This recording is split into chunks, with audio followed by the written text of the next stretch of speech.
एक good morning to class 8C students. जैसा कि पहला वीडियो में आपने पढ़ा होगा बैजू बावरा के बारे में कुछ भाग पढ़ाए थे, आज उसको पूरा करने का प्रयास करेंगे। तो चलें, जब समय नहीं गंवाएं। अभी आप तक जो पढ़ा उसके बाद जब बैजू बड़ा हुआ तो बैजू से जब कहा गया, प्रतिज्ञा लिया जब हरिदास द्वारा, तो उसने कहा कि इस राग विद्या को किसी की हानि नहीं पहुंचाऊंगा। क्योंकि बैजू अपने अपमान का बदला लेना चाहता था। बैजू का लहू सूख गया, उसके पैर लड़खड़ाने लगे। 12 वर्ष को जो तपस्या था लगा कि अब समाप्त हो गया। मगर गुरु के सामने कुछ नहीं कहा। गुरु गुरु था, शिष्य शिष्य था। शिष्य गुरु के वाद विवाद करता, यह भारत की मर्यादा न थी। कुछ दिन बाद एक सुंदर नवयुवक साधु आगरा के बाजारों में गाता हुआ जा रहा था। लोगों ने समझा उसकी भी मौत आ गई, क्योंकि उस राज्य में यही था, जो गाएगा और जो वहाँ के जो गाने वाले हैं तानसेन जो थे, उससे अच्छा गाएगा तो उसकी जिंदगी, अन्यथा मौत। वे उठे, उस नगर की रीत की सूचना दी, मगर निकट पहुंचने ही पहले मुग्ध होकर अपने आप को भूल गए कि किसी की साहस ना हुआ कि उससे कुछ कहे। कोई सूचना देता इसके पहले कि जो उसके आवाज थी, जो गीत की आवाज थी, उससे मंत्रमुग्ध हो गए। यह समाचार नगर में जंगल की आग की तरह फैल गया कि एक साधु आया है, वो बहुत गा रहा है, वो रागी है ना, वो बाजारों में गा रहा है। सिपाहियों ने हथकड़ियां संभाली और पकड़ने के लिए साधु की ओर दौड़ पड़ा, क्योंकि वहां का नियम था कि जो भी गाना है राज दरबार में गाना है। परंतु पास आना कि रंग पलट गया। जैसे वो गाने को सुना, वो भी गिरफ्तार नहीं किया। सिपाहियों ने अपना सुध बुध खो दिया, न हथकड़ियों की, न अपने बल की, न अपने कर्तव्य की, न बादशाह की, न बादशाह को हुक्म की, किसी की परवाह नहीं हुई। वे आश्चर्य से उसके मुख की ओर देखने लगे।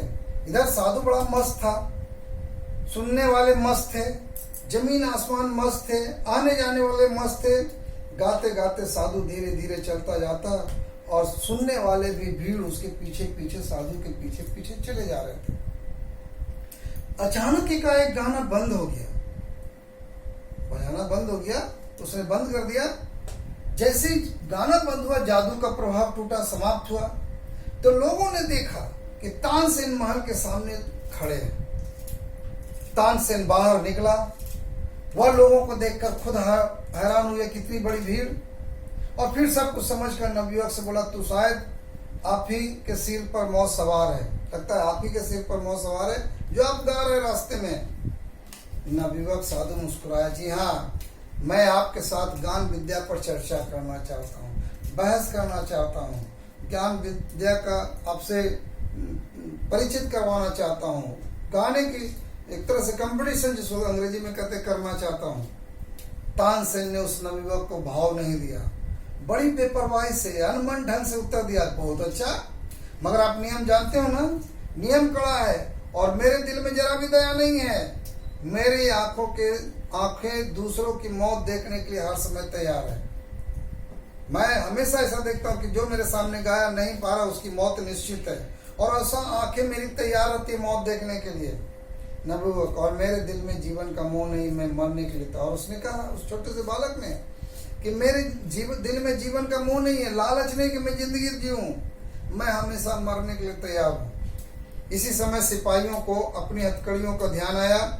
उन्होंने नवयुवक साधु के हाथों में हथकड़ियां पहना दी। तब ध्यान मग्न हुआ, ध्यान टूटा, सबका ध्यान जो लगा हुआ था मंत्र मुक्त सा सिपाही का, अचानक सिपाही की निद्रा टूटी, ध्यान भंग हुआ। तुरंत नवयुवक को हथकड़ी लगाई। वे साधु को दरबार में ले गए। नियम था, दरबार की ओर से शर्तें सुनाई गई कि कल प्रातः नगर के बाहर वन में तुम दोनों का गान युद्ध होगा, गान पर परिचय होगा, गान विद्या का मुआयना होगा, जांच पड़ताल की जाएगी कौन अच्छा है। अगर तुम हार गए तो तुम्हें मार डालने तक का तानसेन का पूर्ण अधिकार होगा। अगर तुमने उसे हरा दिया तो उसका जीवन तुम्हारे हाथों में होगा। अगर तुम जीत गए तो उसका जीवन तुम्हारे हाथ में, वो जीता तो तुम्हारी मौत निश्चित है। नौजवान साधु ने शर्तें मंजूर कर ली। दरबार ने आज्ञा दी, कल प्रातः काल तक सिपाहियों की रक्षा में रहो। यह नौजवान साधु बैजू बावरा ही था, जो शुरू में आया था, जो घटना देखा था। सूरज भगवान की पहली किरण ने आगरा के लोगों को आगरा से बाहर जेते देखा। लोग जानने को क्या होगा, आज फिर एक साधु की हत्या होगी इत्यादि। समय हो गया था, लोगों ने आंखें उठाकर देखा। अकबर सिंहासन पर था, साथ ही नीचे की तरफ तानसेन बैठा था और सामने जमीन पर नवयुवक बैजू बावरा दिखाई दे रहा था।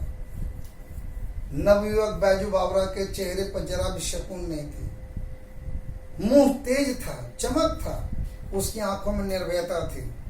अकबर ने घंटी बजाई और तानसेन ने कुछ सवाल किए। संगीत विद्या के संबंध में बैजू बावरा से कई सारे प्रश्न पूछे। बैजू ने सभी प्रश्नों को उत्तर सही सही दिया। लोग खुशी से तालियां पीट दी। हर मुंह से जय हो, बलिहारी हो की आवाज निकल रही थी।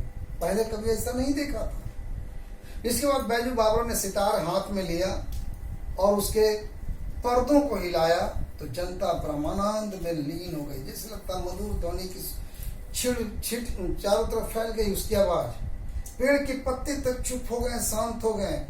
वायु रुक गई, हवा रुक गई, सुनने वाले मंत्रमुग्ध हो गए।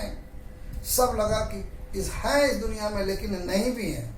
सुधिहीन हुए सिर हिलाने लगे और बैजू बावरा की अंगुलियां सितार पर दौड़ रही थी, बज रही थी। लोगों ने देखा और हैरान भी हो गए।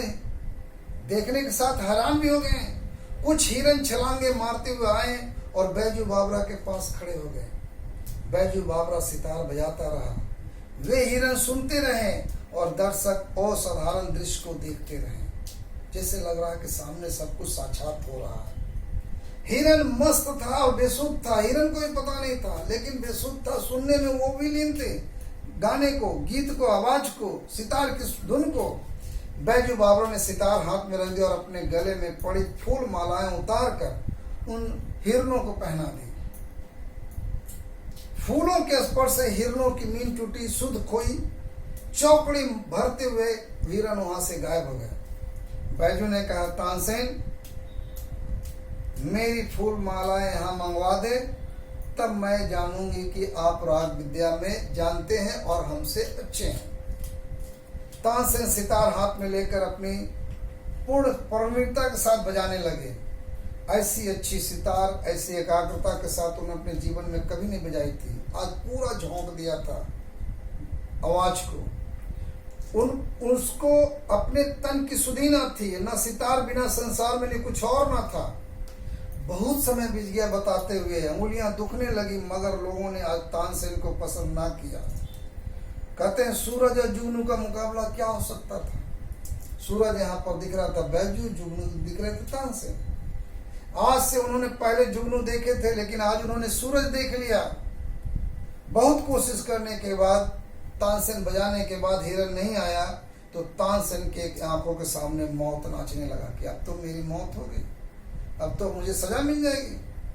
देह पसीना पसीना हो गया, लज्जा से मुखमंडल शर्मा गया, लाल हो गया। आखिर खिसिया कर बोला, वे हिरन अचानक इधर आ निकले थे, राग की तासीर को नहीं ना आए थे, तो राग सुन के नहीं, तो वो अचानक किधर आए थे। हिम्मत है तो दोबारा बुला के दिखाओ। तानसेन ने पुनः चुनौती दे दी, जबकि ऐसा नहीं था। बैजू बावरा मुस्कुराया और तिरस बोला, बहुत अच्छा, दोबारा बुलाकर दिखा दो। यह कर उसने फिर सितार पकड़ लिया और बजाने लगे। फिर एक बार संगीत की लहरी वायुमंडल में लहराने लगी, कूदने लगी। फिर सुनने वाले संगीतकार की तरंगों में डूबने लगे। जितने लोग थे मंत्र मुग्ध होकर के झूमने लगे, जैसे लगा कि इस दुनिया में है ही नहीं है, लेकिन उस संगीत में इतने डूब गए कि उन्हें पता नहीं कि कहाँ है। हिरन बैजू बावरा के पास फिर आ गए। उस तान को, उस सुर को सुन के, उस संगीत की लहर को सुन करके जो हिरन जंगल भागे थे वो वापस आ गए। वही हिरन है जिनके गर्दन में फूल मालाएं पड़ी हुई थी और जो रात की सुरीली ध्वनि के जादू से बुलाए गए थे। बैजू बावरा ने फूल मालाएं उतार ली। हिरन कूदते जिधर से आए थे उधर को फिर चले गए। अकबर का तानसेन के साथ अगाध प्रेम था, इसमें दो राय नहीं। अकबर को लगा कि उसकी मृत्यु निकट है। उनका कंठ भर आया कि उसका एक सच्चा सिपाह सलाहकार मारा जाएगा, क्योंकि बैजू उसे सजा के रूप में हो सकता है मौत की सजा दे दे। परंतु प्रतिज्ञा हो चुकी थी, पहले ही नियम बनाए हुए थे। वे विवश होकर उठे और संक्षेप में निर्णय सुना दिया। बैजू बावरा जीत गया, तानसेन हार गया। अब तानसेन की जान बैजू बावरा के हाथ में है, जो सजा देना है दे सकते। तानसेन बैजू बावरा के पांवों में गिर पड़ा। वह जिसने अपने जीवन में किसी पर दया नहीं की थी, आज खुद अपने प्राण बचाने के लिए, दया के लिए गिड़गिड़ा रहा था और कह रहा था मेरे प्राण ना लो, मेरे प्राण ना लो, जबकि तानसेन ने कितने साधुओं को मरवा दिया था।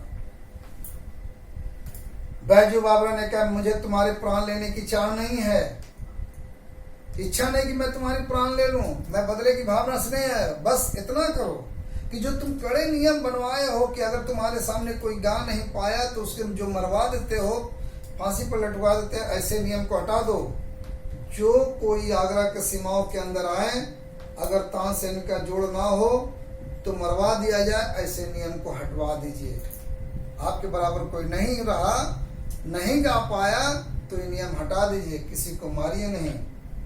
अकबर ने अधीर होकर कहा यह नियम अभी और इसी क्षण हटा दिया जाता है। तानसेन बैजू बावरा के चरणों में गिर पड़ा और दीनता से कहने लगा मैं इस जो उपकार किया वो जीवन भर नहीं भूलूंगा, ये जो तुमने प्राण की रक्षा की। बैजू बावरा ने कहा 12 वर्ष पहले की बात है, आपने एक बच्चे की जान बख्श दी थी। मैं उस समय बच्चा था, मैं आया था, आज उस बच्चे ने आपकी जान बख्शी है, आपको मैंने वही सिखाया। तानसेन हैरान होकर देखने लगे। फिर थोड़ी देर बाद उसे पुरानी एक भूली, एक धुंधली सी बात याद आ गई जो 12 वर्ष पहले कोई घटना घटी थी। इस तरह वो जो नियम, कड़े नियम थे, हटा दिए। और इस हटाने का एकमात्र कारण बैजू था, जिसने उसे हरा करके उस नियम को हटाया गया। इतना ही, आज इसे पढ़ लेंगे। तब तक भी आप घर में रहें, सुरक्षित रहें और चैप्टर को 2-3 बार पढ़ें। उम्मीद है कि कल इसके क्वेश्चन आंसर बनाने के लिए दिए जाएंगे, सारे काम दिए जाएंगे, आपको बनाना है। Thank you.